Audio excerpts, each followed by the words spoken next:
The first time I saw Mr. Gilman, he had a failing bridge and he had multiple teeth in the anterior.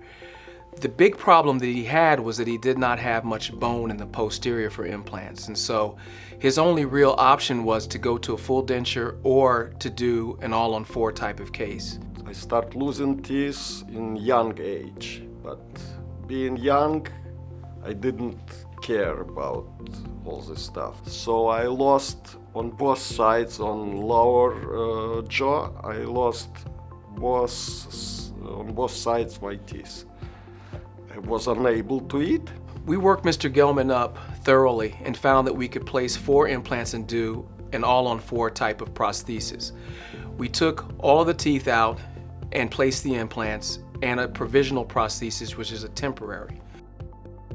End of December, we got 4-hour procedure. Same day I went home with my temporary set of teeth. And about a week ago, I got my permanent. He wore the temporary for 4 months and then came back to his dentist to place the final prosthesis, which is made out of zirconium. I can eat, I can chew.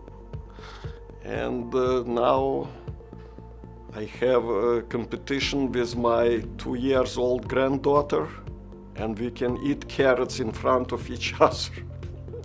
Every member of his staff, they're very helpful, very friendly, nice, pleasant atmosphere. You come, you feel like no worries. He is now able to bite and chew anything that he wants, and he is very happy, so much that he smiles all the time. Instead of talking like this, it's a big difference. I'm just happy, that's all.